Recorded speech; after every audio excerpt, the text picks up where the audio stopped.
Paul Bocuse, né le 11 février 1926 à Collonges-au-Mont-d'Or, dans le Rhône. Fils unique, parents, grands-parents, arrière-grands-parents cuisiniers, il sera placé dès 14 ans en apprentissage. Marié, 2 enfants, 3 petits-enfants. Des livres tirés à des millions d'exemplaires, un chiffre d'affaires estimé à 20 millions de francs pour son restaurant de Collonges et à 10 fois plus outre-mer. Aujourd'hui, Paul Bocuse porte 3 étoiles au Michelin, 3 toques au Goemio. Il est meilleur ouvrier de France et officier de la Légion d'honneur. Signe particulier, surnomme le personnel son équipage, a sauvé 16 personnes de la noyade, collectionne les limonaires, affiche un goût prononcé à se donner en spectacle.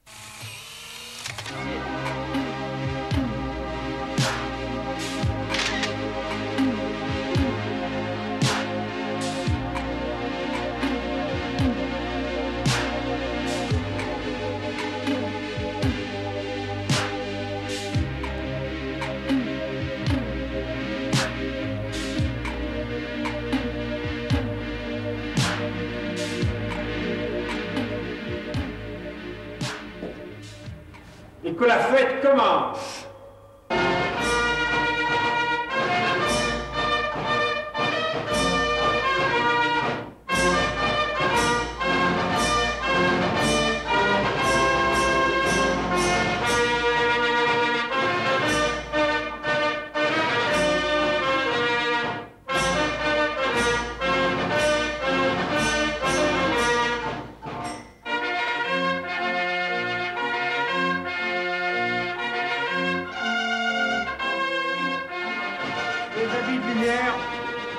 Ça va? Bon, vous êtes bien? Vous avez le moral? Hein? Soyez mieux aux Comores aujourd'hui avec ce temps froid, hein?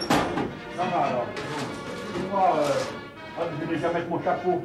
Comme ça, je l'ai déjà bien mis là.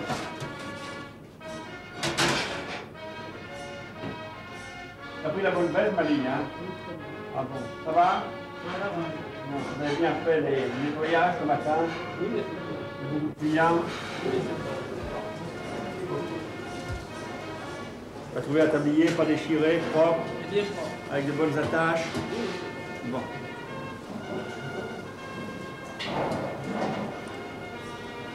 C'est comme le toréador, hein. Et maintenant, je m'en vais rentrer dans l'arène. Allez, on va aller dans l'arène. Vous venez avec moi?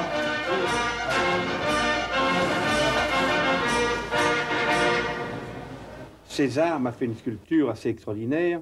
Il a ramassé des fourchettes, des cuillères, et il m'a demandé des choses qui jalonnaient ma vie. Je lui ai donné une médaille de Lyon, une médaille que le général de Gaulle m'avait donnée, qui a été sciée. Ensuite, il y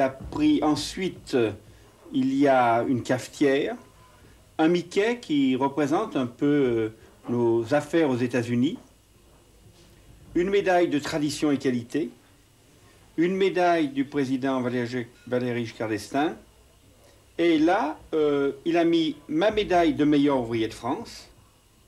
Alors, vous voyez, il l'a compressée, et bien sûr, il a signé son œuvre de César. Et donc, c'est devenu le Bocuse d'or. On en a fait 3 répliques, une en or, une en argent et une en bronze. Et je crois que ça pèse son poids, puisque ça fait 8 kilos. À quoi ça sert le Bocuse d'or? Ça récompense quoi?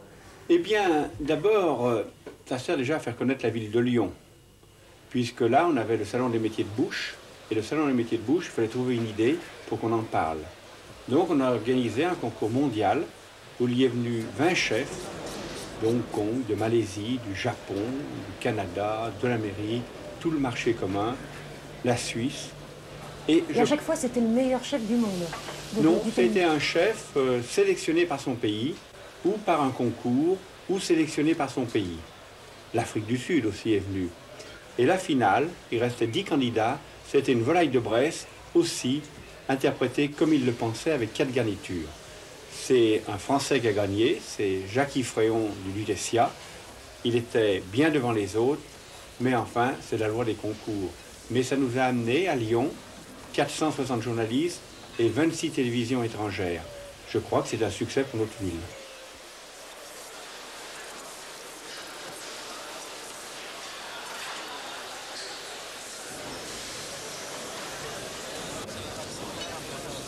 Donc le but du Bocuse d'Or, c'est avant tout de faire connaître la ville? Oui, et puis bien sûr, peut-être connaître Bocuse en même temps, parce que vous savez, on n'est jamais si bien servi que par soi-même.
Moi qui déteste d'être jugé, aujourd'hui nous avons jugé. Mais enfin, c'est un concours, il y aura un premier et bien sûr les autres.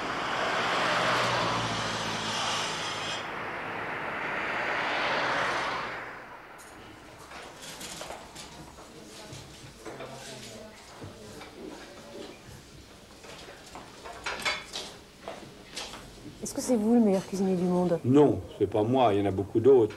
Mais vous savez, j'ai essayé de faire sortir les cuisiniers de leur cuisine. Et ça, j'y tiens beaucoup. Parce qu'avant, le cuisinier était un domestique, était employé par un maître d'hôtel ou par un financier, et rarement propriétaire de son affaire. Et aujourd'hui, sur les 19 restaurants 3 étoiles du guide Michelin, je pense qu'il doit y en avoir 18 qui sont propriétaires de leur restaurant et chefs de cuisine. Aujourd'hui, la cuisine appartient au cuisinier. Pour moi, c'était ça mon plus grand succès de ma vie. Mais ce sont des entreprises? Vous savez, ce sont avant tout des artisanats. Et il faut travailler avec nos mains, ce sont des artisans. Et je crois que nos métiers sont très fragiles, car tous les jours, on donne 2 représentations. Tous les jours, il faut trouver les meilleurs produits. Tous les jours, il faut avoir un équipage qu'il faut motiver. Et souvent, avec l'équipage, on les motive. Et je crois que la principale qualité d'une bonne maison, c'est déjà le sourire et employer uniquement des bons produits. Et je dis souvent, à Lyon, il n'y a pas de bons chefs, il n'y a que de bons produits. Vous parlez beaucoup donc de la qualité des produits de base que vous employez pour votre cuisine, mais il y a aussi toute une mise en scène autour. Oui, vous savez, aujourd'hui, la cuisine, je pense, pour moi, le rêve de cuisine, ça serait d'avoir une cheminée, une table de bois, une table d'hôte, 8 ou 10 convives, les pichets sur la table. Mais aujourd'hui, c'est un peu différent. Il nous faut un peu comme dans le théâtre, il nous faut un décor, il nous faut des fleurs. Et ça, c'est très important, parce que finalement, peut-être que la cuisine rentre, je vais peut-être faire bondir les gens, mais c'est peut-être 20% de notre métier. Et il faut tout le reste. Pour pouvoir bien goûter vos plats, non, il faut pas les pouvoir strass, bien goûter, mais paillettes. vous voyez, aujourd'hui, il y a une course quand même dans nos maisons. Il y a une course en investissement, c'est-à-dire qu'il faut avoir des chambres qui coûtent 1 million de francs, il faut avoir des...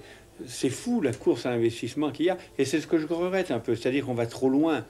Et je pense que ça va trop loin, parce que un jour où on va s'arrêter, vous comprenez, parce que...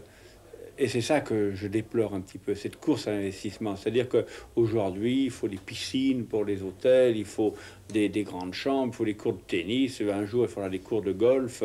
Et c'est plus l'auberge de campagne où on arrive vraiment pour sa cuisine, le gigot qui tourne, et on tranche le gigot devant le client, la table de bois, le jus qui était là, qui coulait. Et je crois que c'est ça pour moi la cuisine. Mais enfin, il faut vivre son époque. Vous voulez dire que 80% de la qualité d'un plat Bocuse tient à sa présentation? Non, c'est tout le reste. Hein. C'est le sourire du groom quand le client descend de sa voiture, c'est l'accueil à la porte, c'est les fleurs, c'est le nappage, c'est la climatisation, c'est l'ambiance de la salle, c'est le sourire des garçons, c'est la chemise propre du garçon, c'est les ongles coupés du cuisinier, c'est les souliers cirés. Et tout ça fait partie du décor du restaurant aujourd'hui. Ce n'est plus l'auberge où on s'arrête avec le cheval qu'on vient de faire 100 km, le cheval à l'écurie, qu'on frotte à la brosse de paille et qu'on passe à table. Et la table d'hôte, la marmite au milieu de la table, on soulève le couvercle, ça fume, ça sent bon. Les histoires, c'est un peu fini ça. Aujourd'hui, vous voyez, c'est des d'affaires. Le soir, c'est les jolies femmes qui viennent avec... ces messieurs, vous comprenez, donc il faut quand même un éclat et sans ça c'est presque impossible. Je suis sûr que si demain mon rêve ça serait d'ouvrir une petite auberge le long de la route et refaire cette cuisine, mais c'est pas sûr que je réussirais. Pourquoi un restaurant marche mieux qu'un autre? Pourquoi D'abord, il y a sa situation. Quand on est bien placé, aux abords d'une ville, quand on a Paris à 2 heures de l'autoroute ou 2 heures du TGV, quand on est sur le passage des sports d'hiver. Mais enfin, c'est pas tout. Il faut quand même un accueil, il faut quand même... il faut une femme qui soit là en permanence, parce que je pense que moi, ma femme m'a beaucoup aidé et je crois que ça aussi, c'est important. Quel rôle a-t-elle dans le restaurant? Eh bien, vous savez, elle a un rôle de réception, de comptabilité, parce que c'est pas tout. La cuisine, ça demande beaucoup de choses aujourd'hui. Elle vous conseille? Peut-être pas, mais enfin, elle m'aide. Elle vous donne son avis sur un nouveau plat? Non, parce que si vous savez, oui, bien sûr, on les goûte. Et ce que je dis souvent, si les cuisiniers si les hôteliers dormaient dans leur lit, les clients seraient mieux couchés. Si les journalistes relisaient leurs articles, ça serait moins mauvais. Et si les cuisiniers mangeaient leur cuisine, ça serait souvent meilleur.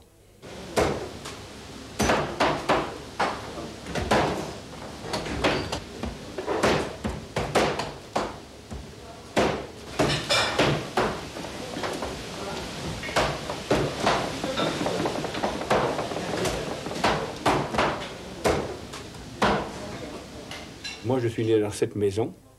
Je dors encore dans la chambre où je suis né, malgré que j'ai une maison dans le pays.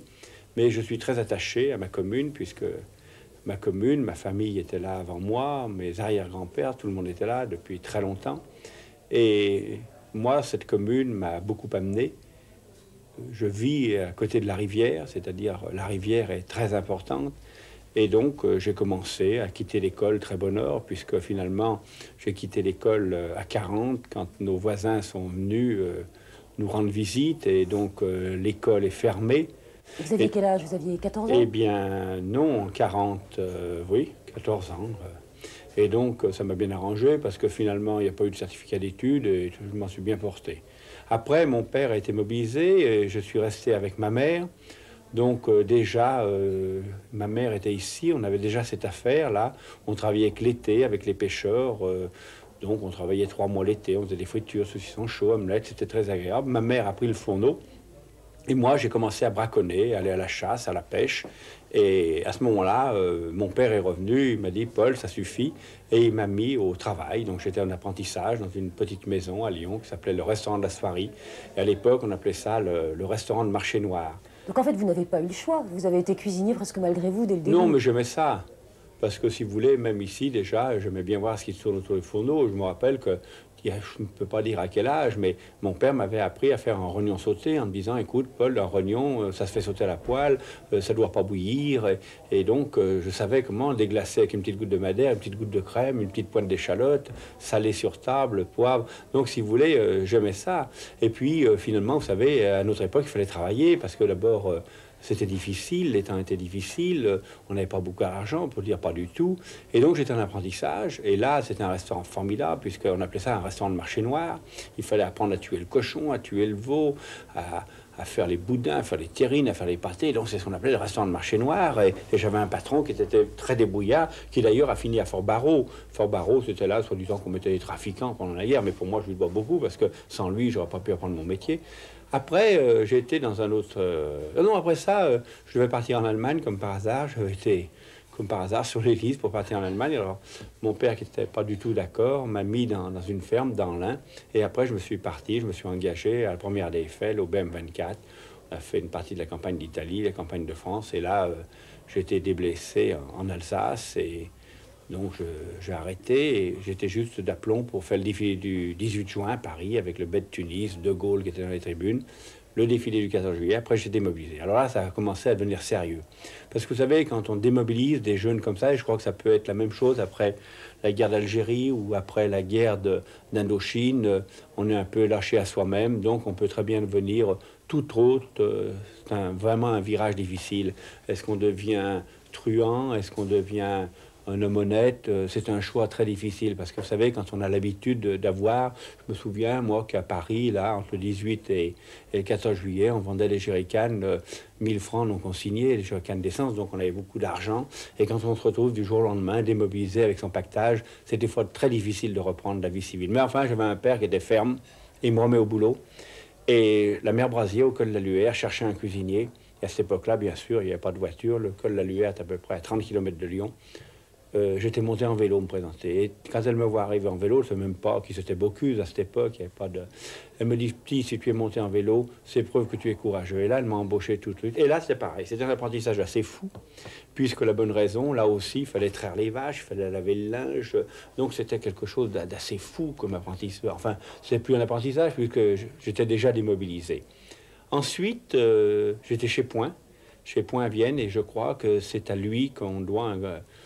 beaucoup, nous les cuisiniers, c'est lui qui a compris que la cuisine était sûrement autre chose. C'était un monsieur imposant avec une lavalière et qui avait commencé à faire ce service à l'assiette, ce service avec les cloches, et qui a commencé à faire sortir les cuisiniers et à faire quelque chose de nouveau.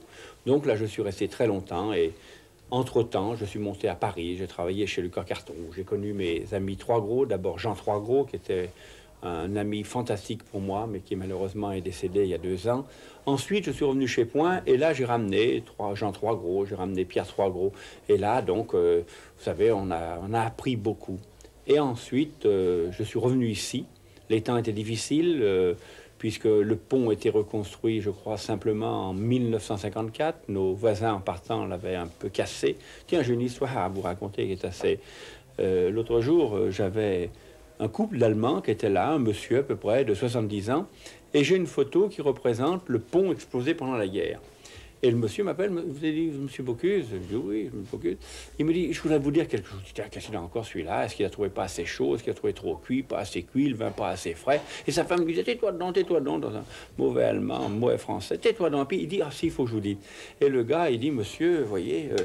quand j'avais 18 ans, j'étais dans le génie, c'est moi qui ai cassé votre pont.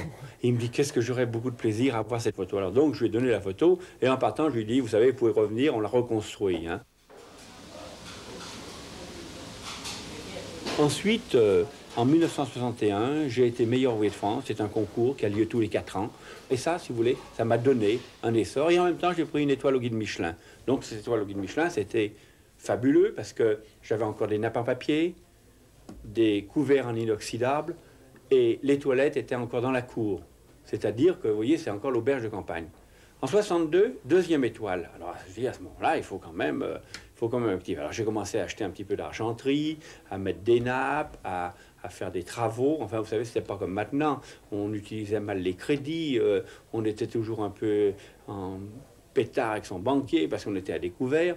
Et là, donc, on travaille, parce que vous savez, la persévérance d'un cuisinier, c'est d'abord travailler. Vous savez, on se lève le matin à 6 heures, bien souvent on se couche à minuit, et quand on se couche, on n'a pas besoin de prendre des trucs pour dormir. Hein. Nous, on dort, dès qu'on se couche, on dort. Hein. Et en plus de ça, ça va, on commence, les clients arrivent, les voitures commencent à se développer. Et 65, alors je pense, la consécration, 3e étoile au guide Michelin. Alors, 3e étoile au guide Michelin, on fait les travaux. La cuisine était déjà exactement comme elle est aujourd'hui. Mais on a grandi un petit peu la salle, on climatise, on fait des toilettes plus jolies. Finalement, la clientèle étrangère arrive, les hommes politiques, les gens du cinéma, du théâtre. Et donc, je suis très content, c'est le succès. C'est venu très vite quand même. Vous savez, très vite, oui et non, parce qu'on a tellement tiré le diable par la queue que Ça nous est... Puis, si vous voulez, on dépensait plus qu'on gagnait parce qu'on voulait investir. Encore, c'est le cas aujourd'hui. Je suis sûr que mon ami Bernard Loiseau fait beaucoup plus qu'on peut et on a tous été dans le même cas. Et c'est très dur parce que les échéances arrivent, parce qu'on achète les meilleurs produits, parce que les truffes coûtent cher. Vous allez me dire, la cuisine, c'est pas que de la truffe, mais enfin... On aime utiliser les beaux produits. C'est comme une femme qui aime se mettre un beau bijou. Mais enfin, la grande cuisine peut être aussi un merlan, peut-être un maquereau, peut-être une sardine et peut-être un pied de cochon. Puis après, il y a eu ce fameux coup de 1975 où le président Giscard m'a remis ma Légion d'honneur. Alors, on avait été voir un peu timide et j'avais dit, président, ce qui me ferait plaisir, c'est que mes 15 cuisiniers amis, on avait une société qui s'appelait Grande Cuisine Française, où il y avait Trois-Gros, où il y avait Berlin, où il y avait Houtier, où il y avait Verger. Et donc, on s'est tous retrouvés à la table du président. Et cette année-là, en 75, les truffes se vendaient mal. La truffe se vendait très très mal. Et chez des producteurs de truffes qui me disent, écoutez, on sait que vous allez avoir ce dîner à l'Élysée, c'était le 25 février. Si vous pouviez nous trouver une idée avec les truffes. Et c'est là qu'on a créé la soupe aux truffes. Et il y a une petite histoire, c'est une soupière qui arrive avec une croûte dessus. Et donc on amène, c'était nous qui avions fait la cuisine, ce coup-là à l'Élysée, comme ça. On était sûr de bien manger. En plus, on avait invité le chef. C'était la première fois qu'il mangeait avec son patron. Donc, il y a eu une bonne ambiance. Et quand le président avait donc cette soupe devant lui, il me dit, alors, monsieur Bocuse, qu'est-ce qu'on fait? Ben, je lui dis, on casse la croûte. Et c'était vrai, il fait casser la croûte de la soupe pour la manger.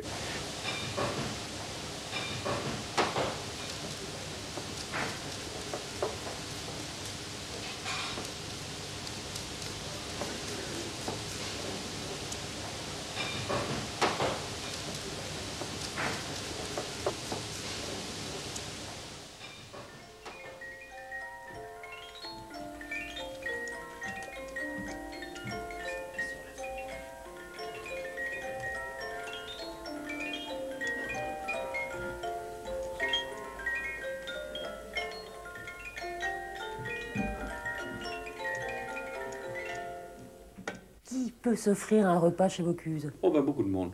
Alors, ça tient, je vais vous expliquer une histoire. D'ailleurs, moi, j'aime bien les gens. Hein. J'aime bien les gens, j'arrive, je leur touche la main. Et des fois, je touche des mains. Oh, je dis, tiens, il ne doit pas tenir un porte-plume, celui-là. Hein. Il a des mains, vous savez, des vraies mains, des vraies mains. Et puis, je discute avec eux. Alors, il y a quelques années, ils viennent toujours, d'ailleurs. Ils sont une bande, là. Je leur dis, mais vous, je vois, d'ailleurs, on voit le complet. Je ne dis pas qu'ils sont la naphtaline, mais vous voyez, ils l'ont vraiment mis pour ce jour-là, le complet. Et puis, alors, ces mains, là, j'aime ces mains, moi, au moins, c'est des mains qui parlent. Et je leur dis, qu'est-ce que vous faites hein? Vous venez chez Bocuse, vous n'êtes que des hommes. Mais monsieur Bocuse, on est terrassier. Je dis, ça, c'est formidable. Il me dit, on travaille pour une compagnie, on fait des tranchées pour poser des conduites d'eau. Maintenant, les conduites d'eau sont en plastique, mais c'est un peu la formule, ils ont le droit de récupérer les anciens tuyaux. Et les anciens tuyaux d'eau dans la ville de Lyon, c'est des tuyaux en plomb. Et chaque fois qu'ils trouvent un morceau de tuyau, ils ont une espèce de benne, ils le balancent dedans et ils disent pour Bocuse. Bon, ben, je trouve ça formidable, vous comprenez que ces gens-là viennent manger la récupération chez Bocuse. On a des cagnottes, on a des fois des personnes âgées qui viennent, on a des comités d'entreprise. Vous savez, notre clientèle est très variée. Tenez, chaque année, on a des étudiants qui viennent. Alors je dis, mais où est-ce que vous prenez le fric? Parce que ça coûte cher quand même chez Bocuse. Alors il me dira, monsieur Bocuse, écoutez, on a une fanfare, et toute l'année, on joue, et ils font un peu des traînes à droite à gauche, et ils mangent la fanfare. Et ça, finalement, c'est ça la future clientèle. Moi, j'adore quand il y a des jeunes ici, parce que finalement, je me dis, c'est cela les clients de demain. Et puis, je les arrange un petit peu. Pour moi, c'est très important d'avoir une jeune clientèle dans ma maison.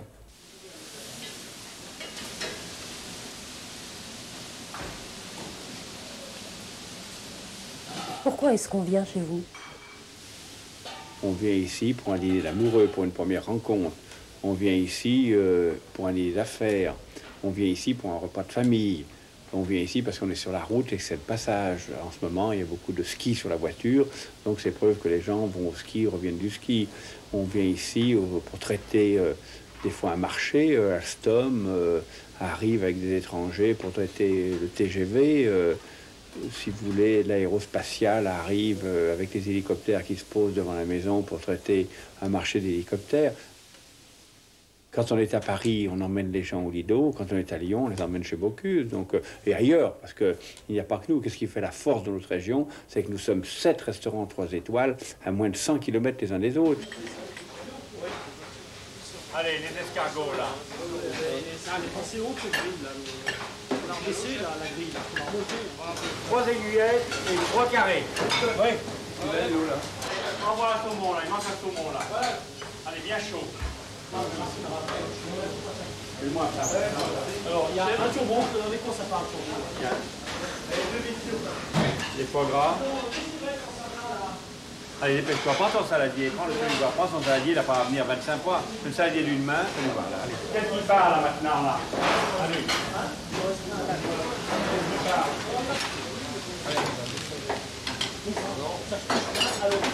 Allez, fais glacer les 2 sols, là. Oui, chef. 2 sols. Et le jus. Comme de là. Après, le poisson.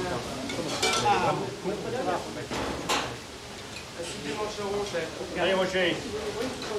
Le jus. Oui. Alors, 5 aiguillettes. Allez. 2 turbos, 2 escalopes à la main. Allez, 2 turbos et 2 escalopes, là. C'est bien. Hein? Ça va être bien, l'escalope. Allez, escalope de saumon.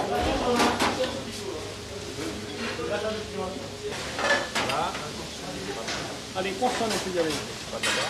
On la remonter, là. Merci, chef. Qu'est-ce qu'il y a, là, maintenant? 4 pigeons. 4 pigeons, là. Allez. 4 pigeons au chou en croûte, là. Allez.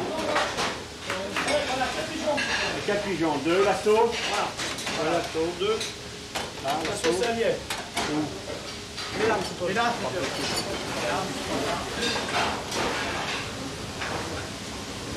Alors on la fait gonfler, on met dessus. Oui. On met un peu de bouillon. On fait gonfler, on met là, la pose là, on met un petit peu de bouillon, du moins une douche. Bon alors, 4 volailles vesties là. 4 vesties, là. 4 volailles en vestie là. La doublure, ok. Voilà, monsieur Paul. 4 vesties. 4 vesties. Bon, la sauce, s'il vous la plaît. sauce est vestie là. La sauce. Allez, 4 suprêmes là. 4 suprêmes. Emmène ça devant la dernière. Allez, emmène doucement. Doucement. Allez, 4 vesties. Allez, amenez le plat. Là, ça va, ils sont là. Allez, mais là. Allez, tire. Là. Allez, l'autre, là. Et l'autre, là. Ah, c'est bon, monsieur Paul. Celui-là, il est pour une autre table. Allez. C'est pour une autre table, celui-là. Bon, allez, les loups. Hein, les 12 livres. Douchons, s'il vous plaît. Oui. Les 12 loups, hein. Les 12 loups pour la table 18. Je crois que vous ne vous mettez plus au fourneau beaucoup. Bien, vous savez, c'est pas que je touche plus une casserole, mais enfin, comme je vous dis, on mange notre cuisine. Et puis j'ai quand même Roger Jaloux qui est avec moi bientôt depuis... Il a commencé à 12 ans. Il a commencé même plus tôt que moi. Après, il est parti faire son tour de France pendant à peu près une dizaine d'années, c'est-à-dire un compagnonnage. Et ensuite, il est revenu dans ma maison. Donc, si vous voulez, il connaît ce que j'aime, il connaît mes goûts. Et puis, comme ça a été quand même mon premier apprenti, un de mes premiers apprentis, c'est-à-dire Jackie Marguin, Pierre Orsi, Roger Jaloux, c'était les premiers apprentis. Ils sont d'ailleurs sur une photo, et mon père était encore là. Donc, ils connaissent tout. Et finalement, bien sûr que de temps en temps, ils essayent de faire un petit peu de nouvelle cuisine, un petit peu... Mais ça, c'est formidable. Et puis, comme je dis souvent, je suis le chef, comme il m'appelle, le patron, ou je ne sais pas comment il m'appelle, mais... Comme je dis souvent, ce que c'est Karajan qui souffle dans le trombone. Karajan, il dirige, et je crois que c'est ça qui est important, et donner une idée de sa maison. On vous surnomme le roi des coques, le Napoléon des fourneaux, l'ambassadeur de la cuisine française. C'est un petit peu pompeux tout ça, non? Oui, mais enfin, les journalistes, il faut bien qu'ils trouvent des titres. Ils n'ont pas beaucoup des fois d'idées, donc il faut bien trouver des titres. J'ai lu la même chose pour Dumaine il y a 30 ans, j'ai lu la même chose pour Point il y a 40 ans, donc les titres reviennent. C'est un peu comme la cuisine, ou comme, vous savez, on joue toujours la 5e de Beethoven. Hein. Ça vous plaît pas un peu quand même? Si, c'est toujours un petit peu un clin d'œil. Puis je fais rien pour y négliger, c'est-à-dire que je suis toujours partie prenante. Hein. S'il faut me mettre à poil dans lui, pourquoi pas, mais tout ça, c'est un clin d'œil. Vous êtes le cuisinier le plus médiatisé de France, très certainement. Comment est-ce que vous avez fait pour séduire les médias? De France, je pense que vous êtes un petit peu légère. Moi, j'aurais dit du monde. Pardon. Maintenant, vous pouvez mijoter, frire, saisir et griller en même temps. Le plus difficile, c'est d'attraper les œufs. Vous pesez combien en termes Ma dernière fois, je pesais ce matin 94 kilos. Mais j'essaye de faire un petit régime parce qu'en ce moment, je suis vraiment... Je pèse quoi? Je pèse, comme je vous ai dit, c'est toujours... ça veut rien dire d'abord, qu'est-ce que je pèse, hein? Je peux des fois peser lourd et puis devoir beaucoup d'argent. Donc ça veut rien dire.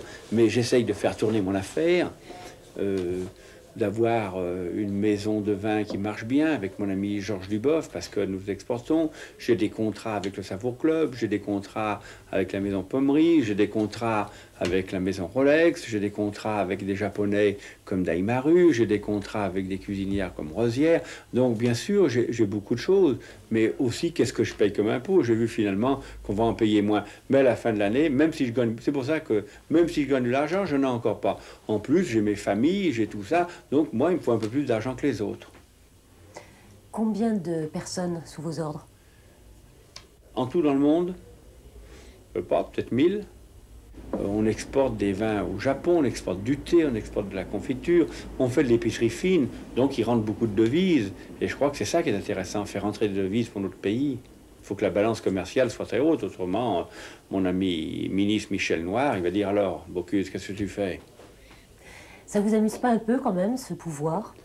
Oh, si, c'est toujours un clin d'œil, parce que finalement, vous savez, passé une époque, on avait des contrats avec Air France, et il y avait tous mes amis de la grande cuisine française, et je me rappelle plus, je crois que c'était Lalanne à ce moment-là, le directeur d'Air France. On discutait de tête à tête de ce qu'on allait faire. C'était au moment du lancement du Concorde. Et on discutait des plats qu'on avait faire. Et il y avait toujours beaucoup de problèmes dans ce Concorde parce que l'avion décollait à la verticale et tous les plats descendaient des plateaux. Et en moi-même, et ça, je vous dis à sa vérité, quand je discutais comme ça devant ces grands directeurs, tout ça, je me disais finalement, j'avais des copains que j'avais travaillé avec eux à Paris et qui étaient dans les cuisines d'Air France. Je me dis finalement, je pourrais être aussi bien avec eux dans les cuisines d'Air France. Donc si vous voulez, la vie est un aiguillage où on va à droite, où on va à gauche, où on va droit. Mais la principale qualité de notre métier, et ça c'est très difficile à l'avoir, c'est d'avoir une bonne santé. Parce que vraiment des heures de travail, on en fait beaucoup. Il faut avoir beaucoup de persévérance et puis beaucoup de travail. Ça ne vous monte pas la tête? Non, je crois pas. Si vous voulez, je reste avant tout un homme de ma rivière, un homme de mon pays. Et comme je dis, j'essaye d'être bien dans mes vêtements, je les prends un peu large, et d'avoir les pieds sur terre et de voir ce qui vient. Et si Paul Bocuse n'existait pas? Eh bien, il y en aura un autre, parce que si demain je disparais, il y a eu Point avant moi, il y en a eu beaucoup de cuisiniers célèbres. Il y a eu Escoffier qui pour moi était un homme merveilleux, qui a su codifier la cuisine et aussi faire parler de la cuisine. Vous savez, la cuisine, la vie tourne, et demain, il y aura un autre cuisinier qui sera là et qui défendra son métier, ça j'en suis sûr, parce que notre métier est un métier formidable et que j'adore par-dessus tout. Ouais, oui. Lyon, c'est le pays du saucisson, parce que saucisson... Jean Bobos, là? Non, c'est Sibilla. Sibilla, avec donc les saucissons de Lyon. Et là, ce sont tous tes amis, là?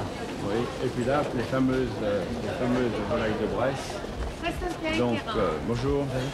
La volaille de Bresse est une volaille de Bresse, bien sûr, plume blanche, qui est bien les plumes blanches. Donc, plume blanche, crête rouge, patte bleue. L'éleveur qui l'a élevé et celui qui l'a plumé et tué. Donc c'est une des seules volailles au monde d'appellation contrôlée, elle est comme le vin. Ça c'est les fameux Jésus de Lyon, les Jésus de Lyon. Donc le Jésus, c'est un man civilial. Jésus c'est le... Monsieur Lacombe. Ah, Monsieur Lacombe. Les Sabaudets, saucissons de tête. Ça va, même? Je vais bien. Vous connaissez Monsieur Loiseau? Bonjour. Loiseau de Saulieu. Bonjour, monsieur. Oui, de Daniel. Véron, de Denise. Alors donc, là, on a des petits primeurs. En ce moment, c'est l'hiver. Voilà sûrement la meilleure pomme, là, une des très bonnes pommes, la Canada grise, la Canada de Savoie. Lyon est quand même le pays de la charcuterie, hein, puisque voilà les charcutiers lyonnais, là, avec les Jésus, les rosettes, les rosettes de Lyon. Ça va, monsieur? Très bien, monsieur Paul, vous allez bien, Paul. C'était un succès, hein, ce trophée. Hein. Ah, merci. Toujours les saucissons, là, les saucissons de saucisses. Alors, Lyon, là, c'est Lyon, on a quand même sous la mer ici. Hein. Oui, on a de belles boucheries, c'est-à-dire avec des agneaux de... Regarde ça. L'agneau de Sahune, non? Ah, ce sont tous les agneaux français, j'espère, monsieur. Ah oui.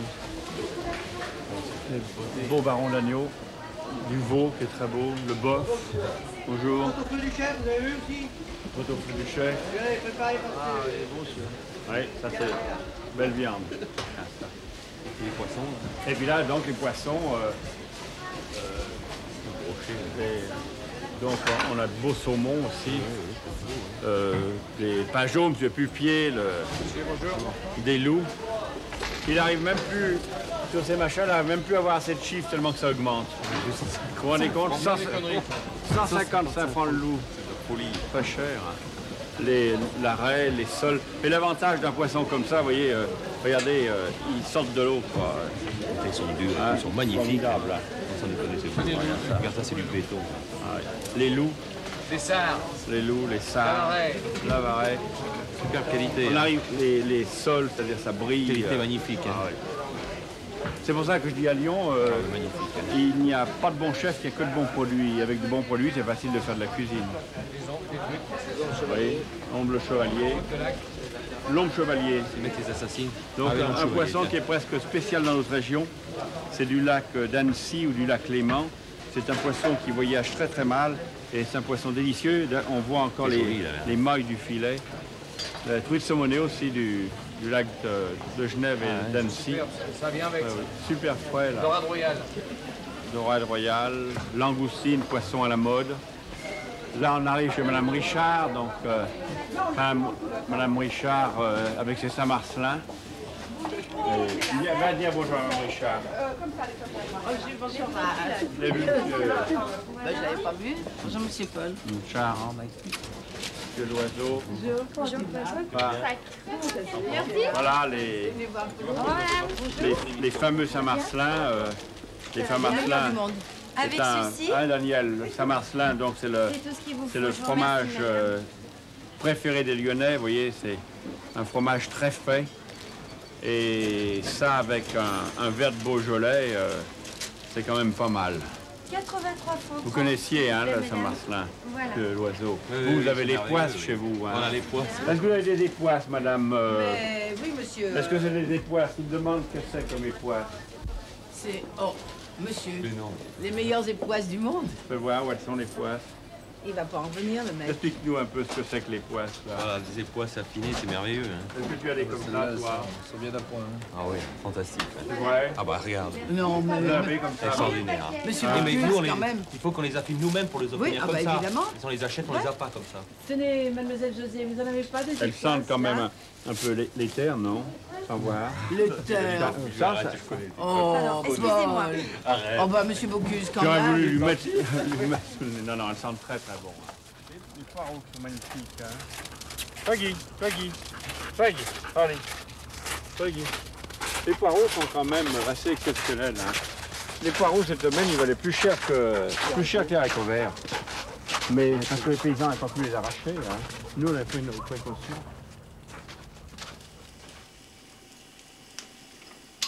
Qu'est-ce que vous auriez pu faire d'autre? Cuisinier, je pense.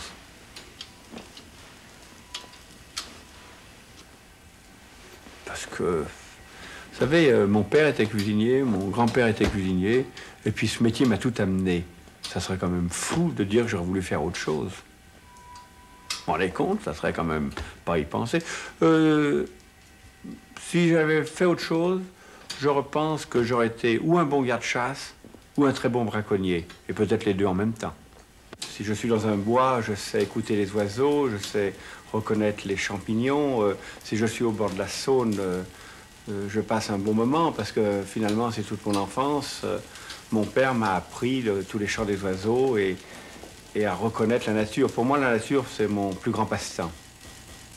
Est-ce que vous êtes content de vivre à cette époque? Bien sûr, parce que je crois que c'est une époque formidable. Vous vous rendez compte, je suis né en 1926.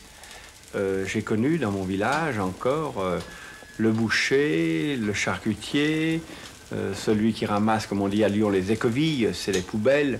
Ils avaient des chevaux. Et aujourd'hui, je pars en Concorde à New York. Donc pour moi, c'est formidable. Vous vous rendez compte, en 60 ans, même pas, de temps, j'ai passé de la voiture à cheval au supersonique. Pour moi, je suis très émerveillé.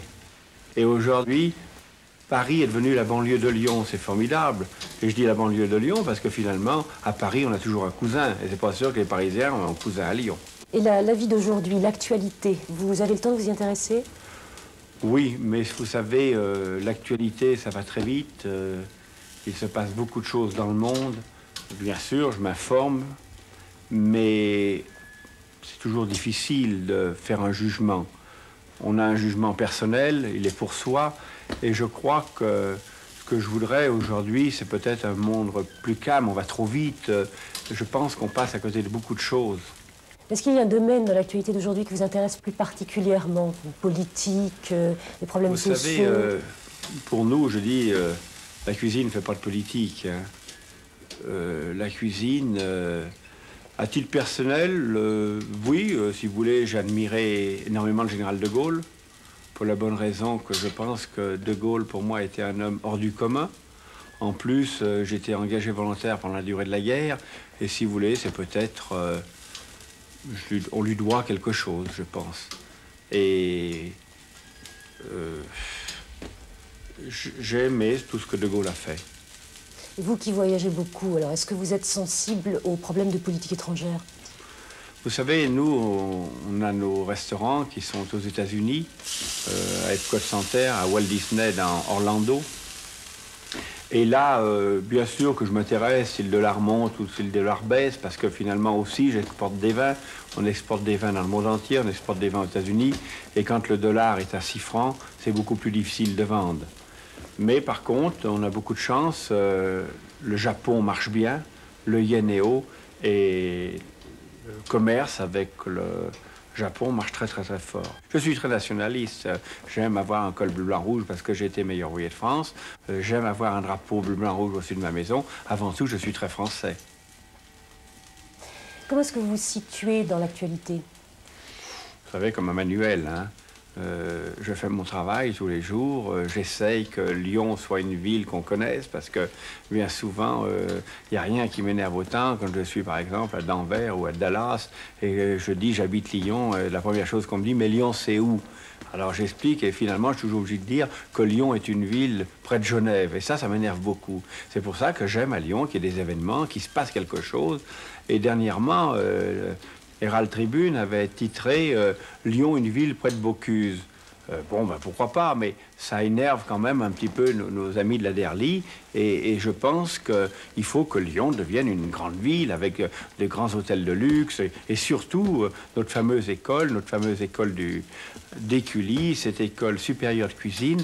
Parce que ce que je trouve quand même aberrant aujourd'hui, tous les grands restaurateurs de France et tous les grands cuisiniers de France, quand ils veulent faire une école à leurs enfants, on les envoie à Lausanne. Il y a quand même un problème que nous, à Lyon, qui sommes la capitale de la cuisine, et qu'on n'ait pas une école de cuisine. Elle est partie, mais finalement, elle est un petit peu arrêtée. J'espère que ce n'est pas un problème de politique, parce que je crois qu'il faut... On ne sait pas si c'est la gauche ou c'est la droite, mais ce que j'aimerais, c'est que cette école prenne le jour. Et ça, c'est très important pour nous. Vous vous rendez compte, transmettre. Si le charpentier ne transmet plus, si le cuisinier ne transmet plus, c'est fini, on n'a plus de métier. Si le boulanger ne transmet pas, si le charcutier ne transmet pas, nous sommes des manuels, on doit transmettre avec notre savoir et avec nos mains. Vous êtes très régionaliste, donc? Oui, parce que j'aime mon pays, je suis né dans ce pays, je dors toujours dans la chambre où je suis né, Et je suis très, très colongeard, puisque les habitants de Collonges sont des colongeards. Et puis j'ai des bons copains, si vous voulez, de temps en temps, bon, ben, on fait un peu la fête avec mes copains de Collonges. Et avant tout, j'aime cette rivière, c'est-à-dire que quand je suis dans le monde, que je me mets dans un lit, la première question que je me pose, je me dis, du quel côté est la Saône? Donc, vous voyez, il n'y a rien à faire. Je pense à mon pays.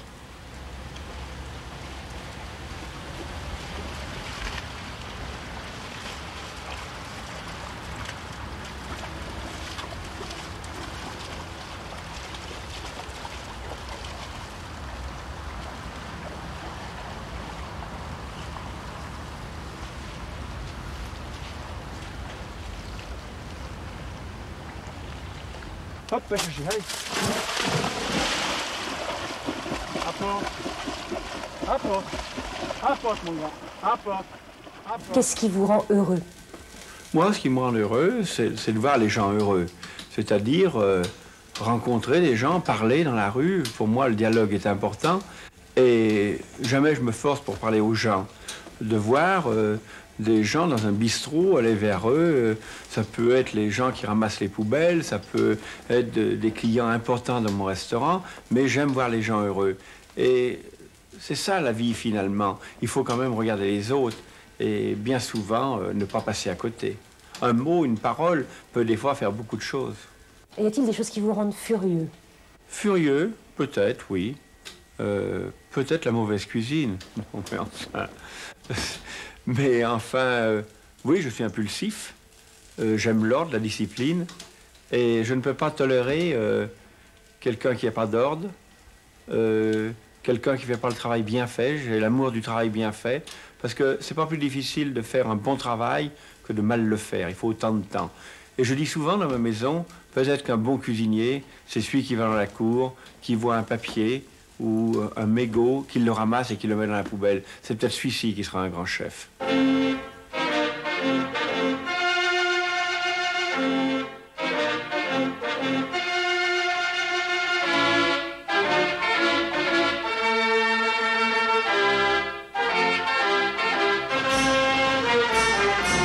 Je crois que dans ce métier, il faut une discipline. Il n'y a pas de cheveux longs, il n'y a pas de gourmet, il n'y a pas de boucle d'oreille.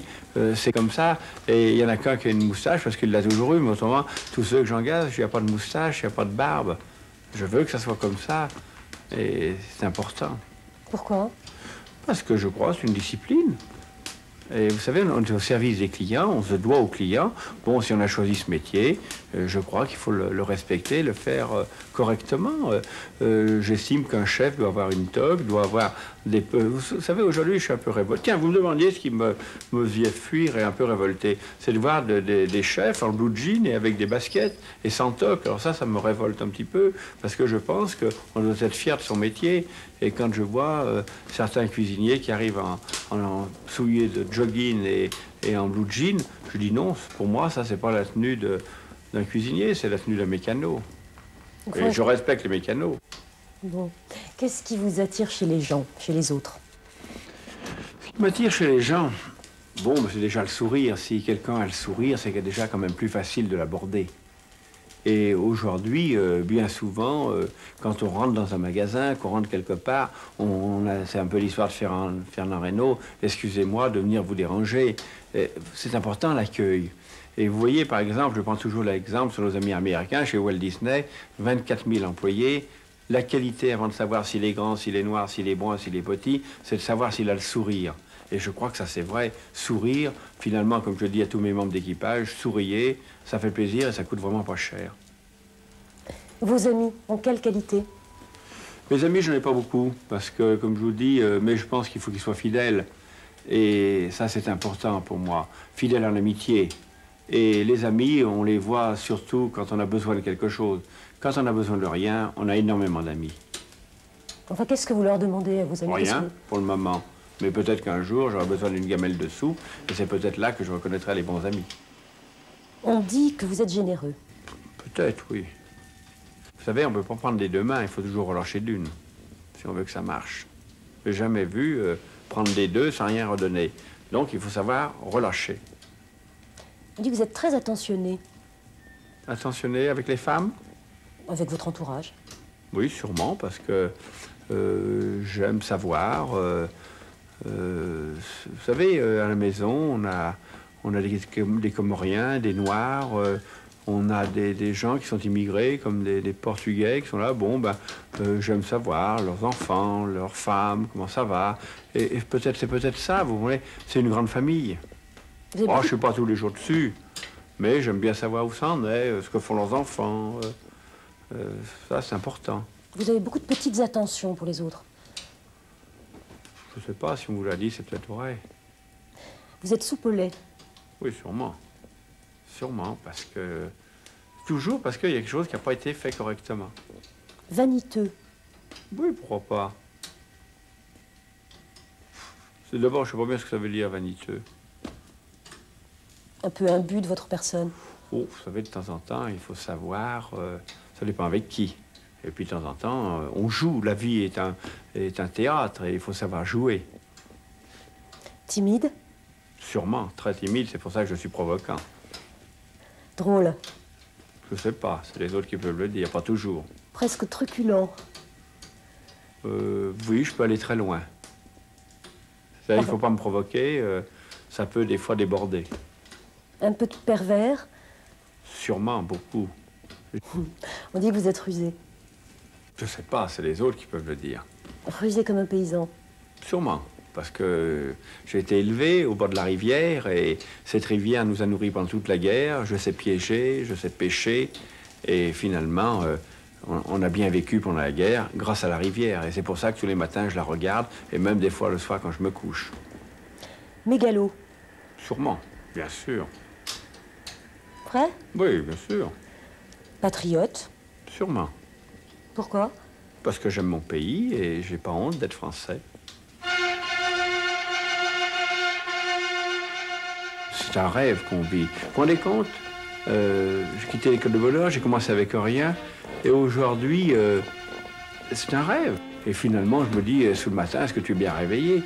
Je me dis, tiens, peut-être que tu rêves. Et c'est ça, finalement, la vie. Et puis, si demain je rêve plus, je rêverai avec autre chose. Vous êtes sincère, là? Ah, très sincère. Très, très sincère. Vous êtes heureux? Ah oui, sûrement. Je suis sûrement, comme on dit, je suis bien, quoi. Je suis vraiment... Je rêve, c'est vrai. Et je crois que c'est ça, la vie, finalement.